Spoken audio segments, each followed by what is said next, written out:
This episode of The Biggest Table is brought to you in part by Wild Goose Coffee. Since 2008, Wild Goose has sought to build better communities through coffee.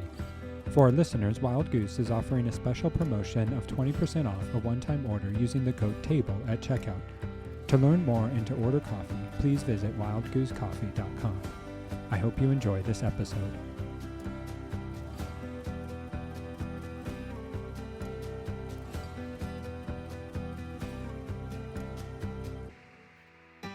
Hello, and welcome to another episode of The Biggest Table. I am your host, Andrew Camp, and in this podcast, we explore the table, food, eating, and hospitality as an arena for experiencing God's love and our love for one another. And today, I'm joined by Laura Baghdassarian Murray.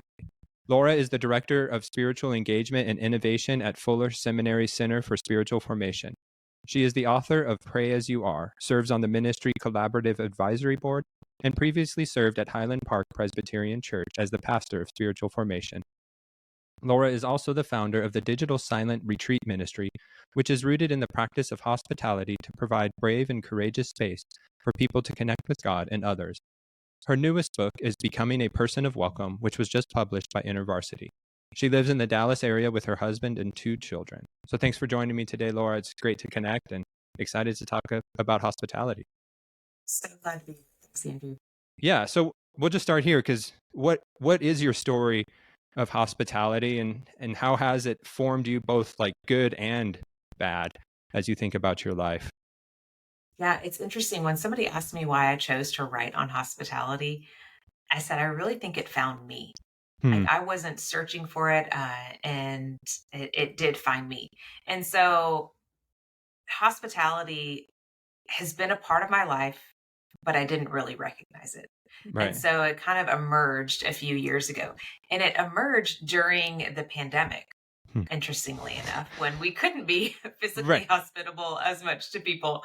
And so it emerged because I noticed I was having a hard time connecting with God. Others were having a hard time connecting with God. And I thought, what if I created a space on Zoom where they could connect with God and with one another on retreat? So a few hours of a silent retreat. And so I just experimented with it. And people would come and meet with God. And then they actually would spend time in the last hour of the retreat encouraging one another, being courageous with one another, being vulnerable with one another. And we continued doing these retreats monthly. And what I found is that that last hour of the community and connection was really powerful. And so as I continued to experiment with the retreats, I realized that hospitality was a major component and that hospitality could be taken to the digital space. And then I started researching hospitality. I looked at scripture about hospitality. My doctoral project was on hospitality and taking connection and this sense of belonging into the digital space. And so that's kind of where it emerged. And then it just started rolling from there. For sure. That's really interesting because, you know, like you said, we don't think of hospitality in the digital space. And so like how did you have to wrestle with hospitality in different ways than if it was a like physical in-person gathering? Because I think, you know, creating a space online is very different than creating a space in a home. And so like how did that then challenge or maybe help you nuance hospitality in different ways? I think for me, since I wasn't looking to solve the problem of hospitality, I was simply offering something that I thought people needed. So I was simply offering it. Yeah. And then it emerged, if that makes sense. All of a sudden I found myself needing to dive deeper into it. Okay. So that's how it emerged actually, which is interesting because I think sometimes we pursue things or explore things and it's good to research. It's good to, explore and things. But I also think it's great to experiment because when we experiment or try things, when we see a problem or we want to see if there's a possible solution, what emerges is maybe the thing we should be digging into. If that makes sense, like the experiment comes first and then you dig into it rather than digging into it first and then doing the experiment. Yeah. And it can go both ways. My personality is I want to know all the information before I experiment because I want it to be safe. Whereas, you know, like your posture might be a little more for me, it sounds riskier. Like, oh, well, what if I Yeah. don't know what I'm doing? What if I fail? What if? What if? And Yeah. that sounds really interesting. And so like, then as you began to dig in, like who and what books maybe or authors or Mhm. people like what streams of hospitality did you draw on? Yeah, that's a great question because there were a lot. Yeah. And first of all, I went back to scripture, like Right. biblical scripture, and just saying, okay, how is hospitality extended and how have we gotten away from it? Hmm. And so kind of looking at that, um, Jude Tiersma Watson, who is a professor at Fuller Seminary, she had a brief video on hospitality and how she talked about hospitality as a posture of the heart. Hmm. And I loved that language. And I really held on to that language and started to flesh that out, that Right. it's a posture that we carry with us. Christine Pohl, a Yeah. Pohl, she was great on that. Amy Oden as well. Hmm. And then a non-Christian, I mean, she has a faith background, but a non-Christian voice was Priya Parker, and she Yes. wrote a book called The Art of Gathering. I mean, just if you Yeah. know, you're a Yep. hospitality person, she's like the guru, right? Yeah. Yeah. Her work is gold on that. And so those different voices, and there were other voices as well that came in that really helped to establish kind of the foundation, if you will. Like I Right. was experimenting with it, but then I needed to deepen that foundation and make it stronger. And so those are some of the voices that did that. And so then as you think, writing a book on hospitality with all these giants, that have gone before you, like Yeah, yeah. where do you hope like your book taps into something then like that is needed in the Christian hospitality understanding that, other people may not have not missed, but maybe Sure. didn't emphasize like you emphasized Yeah, or just maybe adding to to conversation. the Yeah. conversation. Right. Yeah. Yeah, I my hope really is that it opens up people's imagination of what welcome can be Hmm. and where it can happen. And so I think if we open ourselves up to that imagination of what it can look like, then it opens up the possibility of what God is doing in and through us to our neighbor, to the world, to the stranger, to the friend. And so my hope is actually, I was telling somebody this the other day, I don't want really people to remember the words that I wrote, but I hope that it opens up in them this sense of imagination and Hmm. this sense of lingering that then it has turned into a posture that they're carrying with them wherever they go. So I think imagination is the big piece. That's cool. Yeah. Because what is possible, because I think we're all wrestling in this moment, whatever side we're on, Yes. like we're all imagining and trying to think through, like, okay, what does it actually mean to Yes. be hospitable, to be kind, to maybe just be a human? Yeah. Right. And so like that's where I love your idea that, this is a posture we carry, Hmm. and to quote, Priya Parker, whose book has influenced, many of us. If you're in the church world and you're thinking about what it means to gather, like Priya Parker's book is Hmm.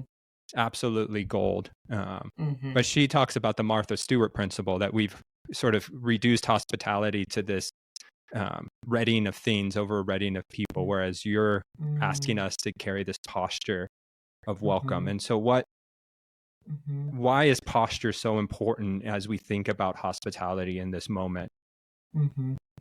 Yeah, that's a great question. I think about posture, like I even think about it in the physical sense, that it's something internal to us. It's discipline, it's practice that we've Yeah. done internally that we carry with us. Like if you think about your physical posture, right? If you're going to work on it, if you want to stand up straighter for some reason, or you don't want to have a hunchback later on in life, there are things that you're doing, disciplines that you're doing in order to be able to have that posture. And so for me, posture is who we are on the inside Mm. because it doesn't matter what we do on the outside. If the inside doesn't have that posture, people can tell. Yep. It'll come back around. The inauthenticity is there as well. And I think in our culture, and we've always needed this, but especially now, we need authentic people. We need Yeah. people that truly do love others, truly are curious about others, and not because we're trying to get something from them, not because we're trying to get them to calm something within us. Like Mm. we're not trying to use them, but we're truly being welcoming. And I think until we cultivate that posture that includes freedom and curiosity, we won't really be able to extend hospitality without a string attached. No, I love that. But, as we think about it as a posture, when I was getting ready for this podcast, like, it's not a comforting posture. Like, it's not a natural posture of us. Like, I believe Yeah. our heart is capable of so much good, but also, so much division. And so, like, it's not something maybe that comes naturally, or we think, hey, I'm not good at it, therefore I don't need to practice it. So, like, how do we begin then to, like, get past the discomfort, and really sort of, at least, like you said, experiment? Like, maybe we don't have all the information, but we need to take a first step. And so, like, how do we get Yeah. past that fear, or maybe that insecurity we may feel as we think about becoming a person of welcome? Yeah, those are real things. And I also want to say this isn't just for extroverts, No, right? This is no. for, this is not just for those who want to say hi to everybody on the street. I mean, this is really um, having this posture to do what we can as God calls us to do it. Right. So it's this readiness. And I would say experiments can be really small. Hmm. And the experiments are really a way of practicing. And so I think even experimenting with slowing down and asking questions of somebody in your family, Hmm. right? So somebody near you. So it's a safe experiment. You can ask curious questions or ask them to develop a thought further, not shifting the conversation or something like that. So there are small experiments. And as I think about experiments, another way to say is small practices. So when you think again that physical description, if you're working on your posture, there are physical exercises that you're going to do in the gym. There are things that you might need some physical therapy. There are small practices that you're going to Right. do. Now you may not get them. Your form might be off at first. Your Yeah. trainer Yeah. or somebody might be able to help you. And so I would say that truly it is practicing it until it becomes a posture and Hmm. it's less and less uncomfortable. There might still be some courage, boldness, and it might still be uncomfortable at times. But if you've practiced it enough to know that there's something good on the other side, there's more of an incentive to do it. And the Hmm. other thing I would say too is practice it like with other people. Like it's Yeah. far more easier to work on these things with others than by yourself. Yeah. And so I would say try it with other people and see how it goes and talk about it. And so I don't want to paint the picture that it's everybody having to say hi to everybody, No. but it's just this open posture to be aware of what's going on in the world, what's going on, even if it's the person right in front of you for 2 minutes. Right. Because, this podcast is going to come out in November, which leads us right into the holidays. And so there's Oh, going to yeah. be, like, the opportunity, which some people may cringe at because they know what the Right. Thanksgiving or Christmas table may look like. Yeah. So, like, you said this phrase that there's good on the other side, but I think a Yeah. lot of us, because of the divisions in our society Mhm. right now, we don't see that good on the other side. Like, Yeah. like, why pursue this? Because, like, Mm. it feels at times that, like, if I ask my family member a question and to be curious when we disagree vehemently, like, there's no good on the other side, it feels Mm. like. But I want to Mm. believe there's good. And I think people Mhm. want to believe, but we don't Mhm. see it yet. So, like, Mhm. when you say that there's good on the other side, like, what are Mhm. you imagining? Yeah. Yeah. So I'm going to ask the question in regards to what do we define as good, Hmm. right? Yeah. If there, so the good on the other side could be relational connection. The good on the other side could be a meaningful moment. The good on the other side could be a laugh. The good on the other side, is it agreement? Not necessarily. No. Is good on the other side that you never have an argument again? I mean, you hope for that, but not necessarily. So I I think, and this goes back to kind of thinking about what is it that we desire, but also can we imagine what the other person needs? Hmm. And we can't always know that.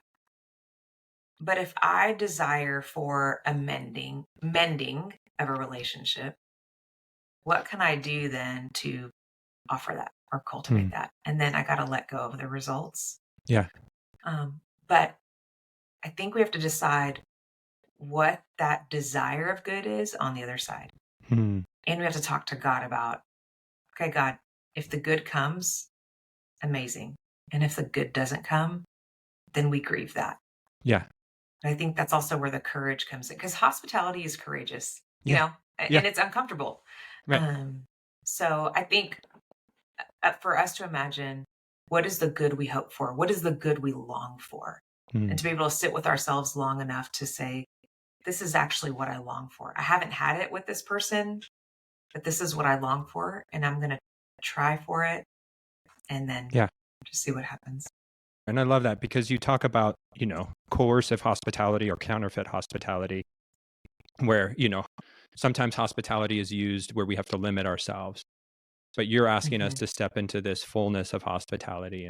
And for me, I Mm-hmm. always come back to Henry Nouwen and his ideas of hospitality, of the creation of Mm-hmm. a free space where the other can be who God has truly desired them to be, Mm-hmm. which is a very non-coercive Mm-hmm.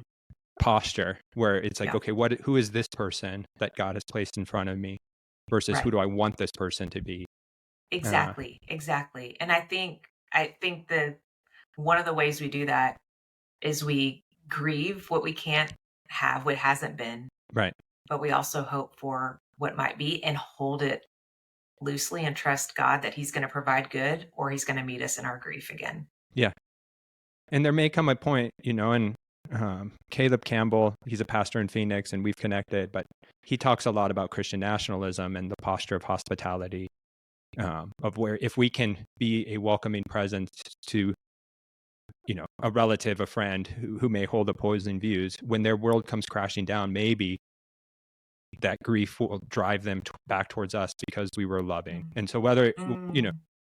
it may not be a Christian nationalist friend or Yeah. neighbor or relative, but like, if I can provide a welcoming presence for the Yeah. other, Mm-hmm. when their world comes crashing down, they may see me as a safe person, Mm-hmm. that Mm-hmm. they can then process everything Mm-hmm. going on with them. So the rewards the good that you're Yeah. talking about may Yeah. not come right away, but down the line, if I continue Yeah. to be this welcoming presence Mm-hmm. where they can flourish, then they may come to me with other questions.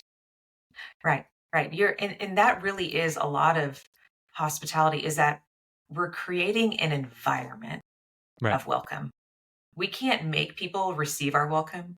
We can't No. make people receive hospital. We can't, and I think letting that go of just going, all we can do is, figuratively or literally set the table, Yep. set the table how God is calling us to, set the table that we believe will serve another person. And then whether they eat from it or take from it or receive it, then that's on them. And I think that's the inner freedom that is needed in the posture, Hmm. to not expect that that person's response is going to affect my sense of loving them or my sense of freedom. Yeah. Because when we're a host, we want that praise that, oh, you're such a great host. Like you're such a good, and the host has a lot of power. And it's good to be a Mhm. host, but I think you mentioned like taking on hospitality also involves really welcoming this posture of being a guest. And so Mhm. how can being a guest help us practice sort of a non-coercive or maybe counterfeit hospitality? Yeah, yeah, I love it. It's interesting. It's great that Christians want to do good or provide Right. spaces of good.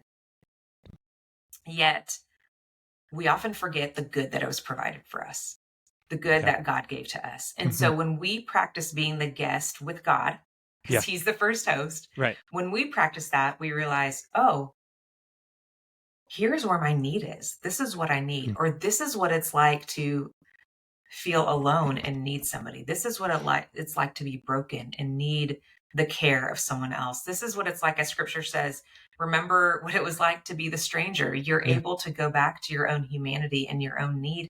And so being the guest actually allows us to be empathic and aware Hmm. of others. It makes us realize how much power we actually don't have. Yeah. And it also helps us to clarify, what is it that we actually need? What is it Hmm. actually that we're looking for? And so being a guest really brings in the opportunity for humility, which I think then goes into being humble as a host. Right. Yeah. And again, I think too, remembering, and you talk about it, the hospitality of creation, that God created this beautiful, abundant, hospitable world for, for our enjoyment. And like, we don't live in a scarcity we don't live in a scarcity world, but this abundant God who created a world for all of humanity to flourish. Like, okay, I Mm-hmm. think that's a different understanding than, well, there's limited resources. Mm-hmm. I gotta hoard. I gotta, Mm-hmm. you know, Mm-hmm. draw in on myself or collapse in on myself, Mm-hmm. or the heart turned in on itself. Mm-hmm. Mm-hmm. And so yeah, this again, remembering this God who is hospitable, Mm-hmm. is so foundational. Mm-hmm. Mm-hmm. Uh, and so then, like, so yeah, that foundation that this God is ever welcoming us, and yet we live in this world that wants to war against these ideas. And so, like, Yeah. as you've wrestled with this, like, how does hospitality become a tool of subversive, a subversive tool to counteract maybe like Mm. what the world, whether it's economic realities, whether it's Yeah. principalities, powers, government, whatever it is, like, Yeah. there's so much that might want to tear it. Like, how Mhm. does hospitality become this tool of subversiveness for us today? Mm. Mm. Yeah, hospitality, especially when we imagine that it can happen with one person or 100 people. It can happen in a home, in a church, or out with others, wherever. It becomes something that helps us to look out for people as they are lonely, as they are wounded, the places that they are broken. And in this posture of slowing down and of seeing, there is the opportunity to be a part of mending wounds, Hmm. to be a part of helping, uh, if it's a small wound or even maybe a larger wound. It takes a lot to mend a large wound. So I'm not saying one person can do that, No. but it does contribute, or it does maybe provide some medicine. Yeah. And if it's a small paper cut, which I think for many people, we have a lot of paper cuts Yeah. that we're bleeding out of rather than one big wound, Hmm. it helps heal even those smaller paper cuts. Just those moments where you have in conversation with somebody who really sees you and listens to you, even if it's for a few minutes, that lingers. Yeah. And I would even say that's contagious, Hmm. because what that person then carries, what they just sensed, and then it's contagious in that it goes out to other people.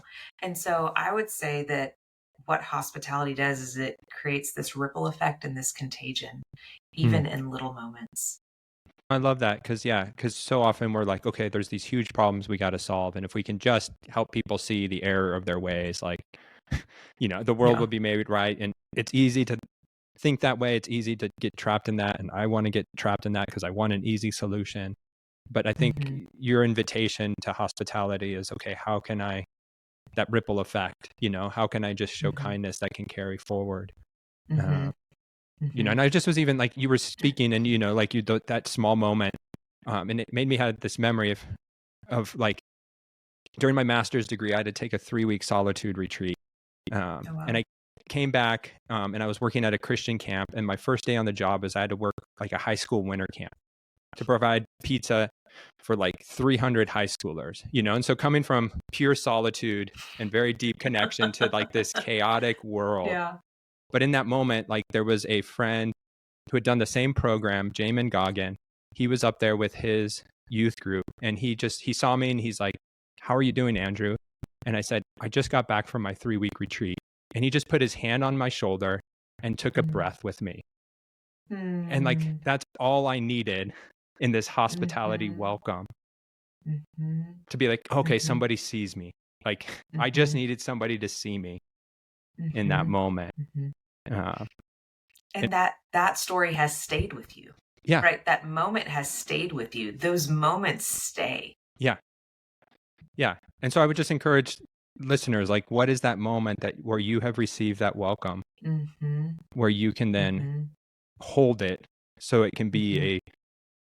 a reminder, a grounding experience Mhm. for Mhm. others. Mhm. Yeah, absolutely. And it probably required that friend to slow down, Yeah. to be able to kind of have the noise quiet, even though it wasn't quiet, No. but to internally get quiet so that he could see you. Yeah. And maybe that's the heart of hospitality, is who sees me and who can I see in this world Mm. today. Mhm. Um, That's a great picture. Yeah. yeah. Um, and so what I loved about your book is, like, your book isn't just theoretical, like you're asking us to actually practice it, which is awesome, because I sometimes think, I just need my spiritual disciplines of prayer, reading, scripture, or Mm. solitude, whereas, okay, what are the postures and the practices to take to others? And Mhm. so, like, how are those practices formed for you, and like, how did you go about choosing each discipline, or like like, what was your Yeah. thought process as you put this book together? Oh, that you are making my brain go back like a year I'm or sure. so. Yes, yes, that's right. Yes, the Like, book. oh my gosh, what was my thought process of I don't um, most of them were practices I had done or been a part of. So they Right. were not unfamiliar Hmm. to me. And then here's the other part. I think because I'm more experimental and intuitive, I think I just played with them. Like, Yeah. because if you look at the practices, they're not, what cultivating vision, like how is that a practice? Or, Right. Yeah. they're kind of not these traditional practices. And so I honestly, it was just kind of an intuitive, what I had practiced before, what I had seen before, and also what I knew connected with the scripture story and the stories that were told in them. Hmm. And so I knew I wanted the practices uh, to be in addition to what a lot of Christians normally practice, which is intercessory prayer, corporate worship, Hmm. and Bible study, and sometimes, Yeah. solitude, but not most people. Yeah. No. Right. And so then, how can we use these practices in community? Because hospitality, it's it's not just a me and God moment. It starts there, like you've talked about, but truly, we're taking this posture to others. And so, how do you see your book working in community, so where we can, Mhm. create communities even of welcome, Yes. to help, others feel welcome, or just ourselves feel welcome? Like, what's Yeah. the role of community in hospitality? Mhm. I'm so glad that you asked this question because it made me actually go back to the roots of how it all started. And it all started in community. Yeah. Like the book has many individual practices, but it really started in community, and it started on those digital silent retreats. And it actually expanded then into me working with uh, churches to help them clarify Hmm. things and as well as their welcome, whether it was the welcome on their website that it would put out or their welcome as people would come in the door. And so I actually had a cohort that I ran. It was called Digital Hospitality Cohort, Wow. Yeah. and so we did these in these different ways. And so it was actually birthed in community. And the one of the main places that I would point people to is in the chapter on cultivating vision, Hmm. because at the end it really walks through how does somebody create a vision of welcome and hospitality, and how do you do that? You can do that communally, Yeah. to be able to look and say, what who are we, like, realistically, Hmm. um discerning what God is calling us to provide. I mean, what are the needs around us? Yeah. What is our work of welcome? What is our work of hospitality? And so, whether it's in your city, whether it's internally at your church for your group, but really hospitality, how it looks outward. And so you cultivate this vision, you do that with one another, and it's through discernment. It's through asking about your values. It's asking about what's the purpose that God is calling us to. And then the thing about developing, cultivating that in community is that you can hold one another accountable to say, hey, like we're getting out of our vision or we're getting out of our values. Like, let's bring this back. And you're able to say, is that really ministering to people? Is that really serving them? And something that I've learned just throughout my life is it's just a lot more fun to do it with people. It's a lot messier too, but it is just a lot more fun to be able to serve with people and to be able to do that with one another. And scripturally, when you look back, hospitality was practiced in a community. Right. And I think sometimes we take it as the individual host or the individual at the house or the individual as and you can do it individually, but it's meant to be carried communally. I love that. Yeah. Because scripture was written to a much more communal culture than our individualistic. And you come from an Armenian background. Like, how did that play into your understanding of hospitality? I'm because I would assume that Armenians are much more cultural, communal. In who they are. And so like how has that shaped you? You know, yes. So there was, I mean, the communal gatherings were large. They were fun. Anybody could come. I mean, it was like really, there wasn't really a guest list. It's like anybody could come to them. And so that was one piece. Another part of the Armenian culture is that the guest is who is central. That everything is dropped for the sake of the guest. Everything is it's just for the sake of the guest. You if somebody comes over, you eat less because your guest has to eat. I mean, it really is about the guest. And the other thing that it's that they don't have to have agreement. I mean, the banter and the arguing and all that, like there's like you can still argue and be friends. Like it just is that way. And my husband would say, well, and y'all are pretty loud too. I'm like, we can be really loud. But we also I think I was thinking about this. The Armenian culture is also a storytelling culture. And I think that's different than a logic, culture. Right. And so conversation is storytelling and conversation is exchanging back and forth rather than a rational argument with information, which not every conversation is that, I think, in other cultures, but it tends to be logical when you're talking with it. And whereas Armenian culture, again, my husband jokes, he goes, when y'all argue or when y'all have a conversation, y'all get louder and louder, but y'all are saying the same thing, but it sounds like you're arguing. I was like, oh, we're just, like it's just part of the culture. And so I think it's also different too, that the Armenian culture is a storytelling culture. And so in hospitality, storytelling is huge. Eugene Peterson said that stories are verbal acts of hospitality. And so when we talk with one another, that we ask for stories, and you can ask for information, but that you're listening for the story. Yeah. I keyed in on that because I was like, oh, storytelling. Because when we hear a person's story, we actually become more empathic towards them because they're no longer a set of arguments to be broken down. But, the story gives us an understanding of why or how, they got to a place that they are today. And so I wonder, it made me just think of like, okay, as I listen for stories and ask people to tell their stories, what role does that play in cultivating an imagination of hospitality, especially with people we disagree with? Because then it's no longer an argument to be won, but they're a person in front of us. So no, I love that idea of that storytelling, because I think that's, and I think when we sit at the table, we hear the stories. I think, that's the power of the table. For me is people become less of a set of ideas, and you hear the story. And I think it's probably important too to say a word about boundaries and listening.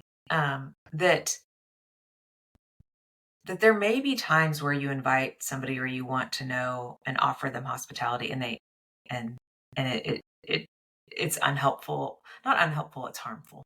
Yeah. And that it's harming you, and you are unable to sit with that person. And I think there is a place to talk about boundaries, not as walls Mm-mm. that never, allow anybody in, but as wisdom, as knowing oneself, and to be able to, if something, again, at a table, and we're, the holidays coming up, like you said, at Right. the table, something happens. I mean, there is the boundaries of being able to listening how somebody is treated or what is said. I think there is absolutely a place for that. And so I think it takes some discernment, and also maybe just some tools to kind of be ready for those things, because your desire is to hear, your desire is to listen, your desire is to cultivate this environment.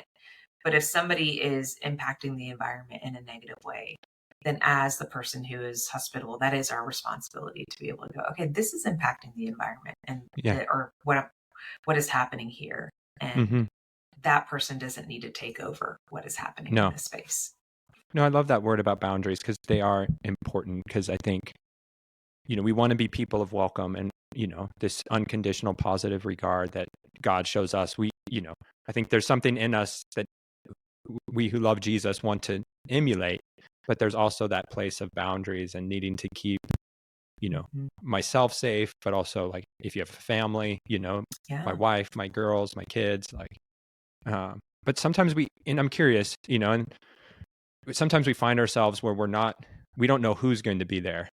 And, we find ourselves, we can't create the boundary, but our boundaries were violated, maybe, So what can we do? Like, if we find ourselves in a situation that maybe we're not in control of, like, is there a place of how do we cultivate still hospitality without letting somebody harm us, when we're not in control of who we invite? That's a great question, because we all get kind of blindsided or something comes up. I think, first of all, I would say the preparation you do before you show up to a place. And I think even your relationship with God, no matter whether you're showing up somewhere or not, like for our, not just identity, but our security, our sense of God's love for us, for that to be as rooted and grounded as possible. And that's what the spiritual practices really are. It's for our relationship with God. And so to be able to have that to be as strong as possible, so that when we get to those places where the unexpected happens, that it brushes us rather than bulldozes us, if that makes sense. And so it's not as strong. So I would say that just in general, our relationship with God allows us to stand firm, and also allows us not to be bulldozed, and only be brushed. So I would say that is a first thing. And I think so much of welcome and hospitality in general is preparation. So, but whether it's hospitality or not, that's just a good, to know our identity in Christ and know our belovedness. And the other thing I would say is that, that we just have natural responses to that. Some of us are going to get quiet and shy. Some of us are going to want to attack. Some of us we have all sorts of responses to something that's sudden. And so just to know that about yourself, be like, okay, this is just how and then to kind of say, okay, what should I do in that? So for one person, it might be, hey, I just need to step away I need to go to the restroom, excuse me for a second. Or if it's in a place where if you've got cool air, you can go out into the cool air. You can share it with somebody. You can talk to them about that. I would also say that to not let it have more power than that moment. And to be able to go, okay, I'm going to go back in. What do I want? And what do I want other people to have? And what do I want? You know what? I really wanted to connect with my niece, and I haven't been able to do that. I'm going to go focus on serving her. I'm going to go focus on being hospitable towards her, and kind of get out of yourself. If that makes sense. It's almost, I don't know, you have kids. It's almost like, when you would, the redirection. Yes. And sometimes it works, but it's almost like, okay, you're redirecting yourself. But knowing yourself enough to go, okay, I'm going to redirect, and I'm going to redirect and focus on somebody else. I love that redirect. I love what you said about, hopefully there's a person in your life where you can almost debrief with, or like, even if you're single, maybe it's a friend afterwards, like, hey, I'm stepping into this space that I know may not be 100% safe for me. Like, can I talk to you afterwards? Like, can we talk on the phone, talk on Zoom, go out for a coffee, a drink? Like, you may need a stiff one after that family gathering, but like, hopefully it's just with a safe person that you can really just debrief with. Yes. Yeah. That the connection with another safe human being when we've received that or encountered that is really, really critical. No, it is.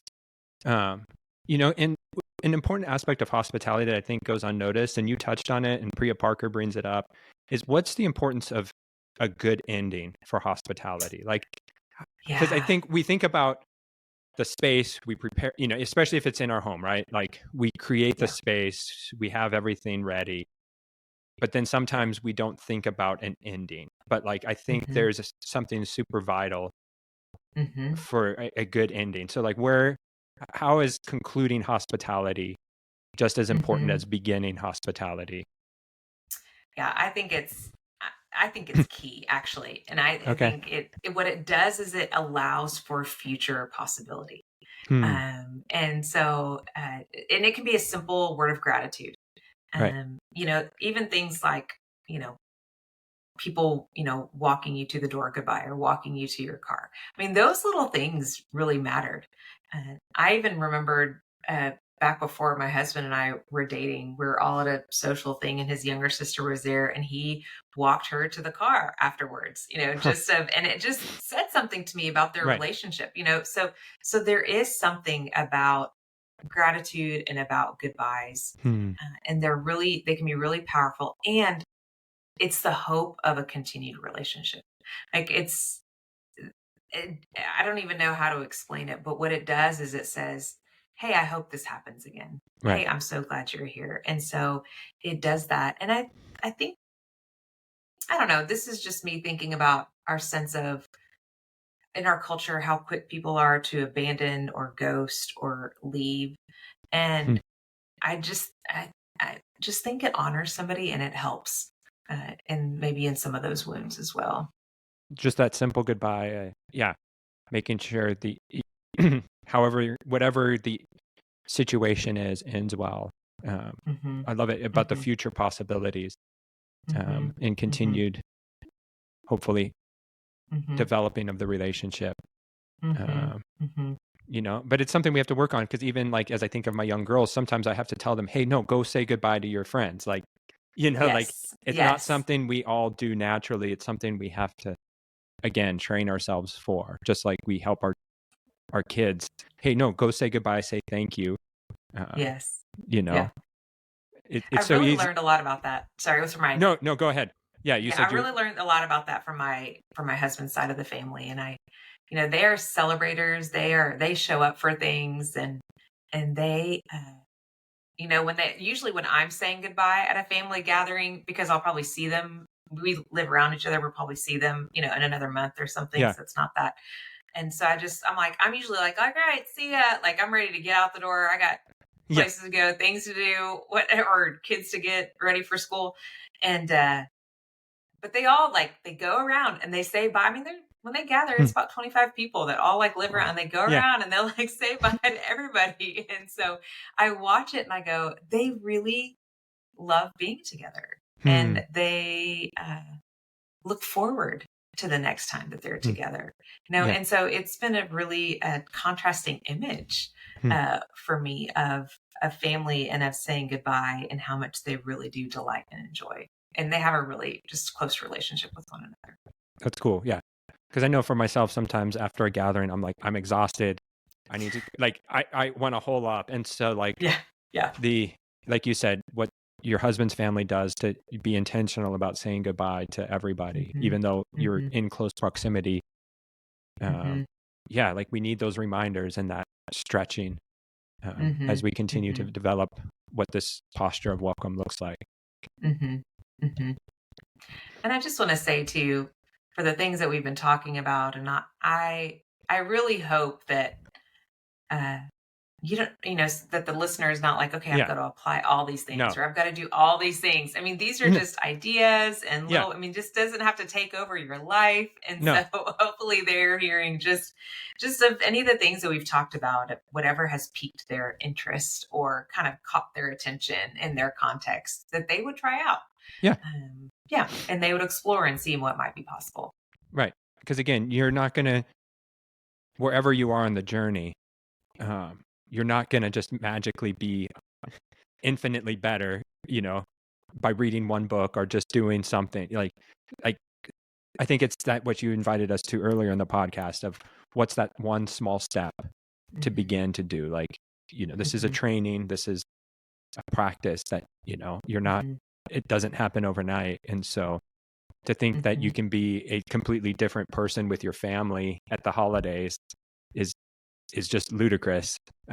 We fall into that trap. We all do it, right? Like, oh, I'm going to be better. I'm going to bring my whole self to the holidays this year, whether it's a social gathering, whether it's a work gathering, where it's family, whatever it is. Like, oh no, I'm just going to step in and bring my whole self. But that may not be possible. And so, okay, where is that one step maybe you can take throughout November and December? Yeah, absolutely. So it's a question I ask all of my guests. What's the story you want the church to tell?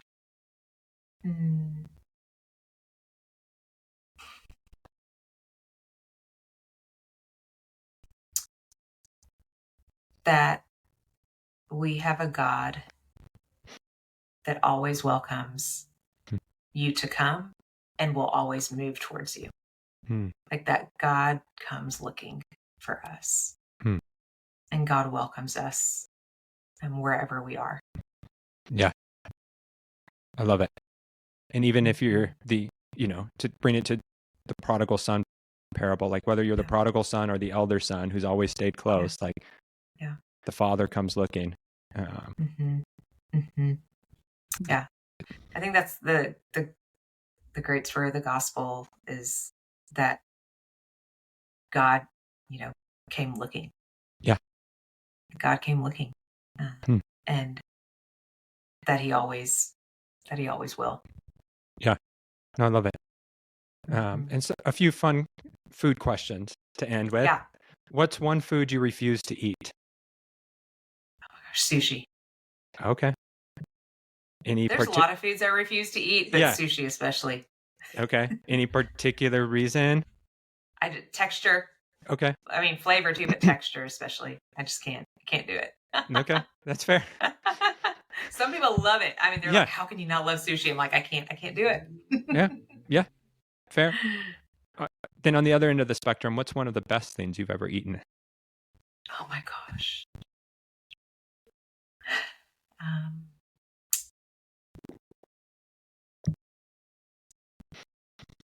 Gosh, it's pretty much like any good like breakfast food. Okay. I'm trying to think. Okay, there's a lot of things, but I'll just say there's one place here locally that actually the owner grew up down the street from us, and I didn't know that, but in Houston. So I mean, we found out he's up here, but he makes these cinnamon waffle. He makes waffles, then he fries them, and he puts cinnamon sugar on them, and then you have a drizzle on them. It's so good. So gotcha. Good. Wow. So cinnamon and sugar is like high on the list. Okay, that's fair. Awesome. And finally, there's a conversation among chefs about last meals, as in if you knew you only had one more meal left to enjoy, what would it be? And so if Laura had one last meal to enjoy, what might be on her table? That waffle. Okay. Yeah, just carbs. Just carbs and sugar. Yeah, no need for protein. No. Okay. No need to make it healthy. Put eggs in there. Yep. Just, I think that waffle. Okay. Now I'm thinking about it. Yeah. Awesome. Well, Laura, I've really enjoyed this conversation. And if people are interested in learning more about your work or even with your digital silent retreats, where can they find you? Where can they connect and learn more about your work? Yeah. So my website is laurabmurray.com. So you can go there and find out more. There's information there for you. Awesome. And do pick up her newest book, Becoming a Person of Welcome. I think it's a delightful read. It's a book that I think will challenge you just to think through what it means to actually practice hospitality and to grow in that practice. So thank you, Laura, for joining me on this episode. Yeah, thanks for having me, Andrew. Yeah. And if you've enjoyed this episode, please consider subscribing, leaving a review, or sharing it with others. Thanks for joining us on this episode of The Biggest Table, where we explore what it means to be transformed by God's love around the table and through food. Until next time, bye.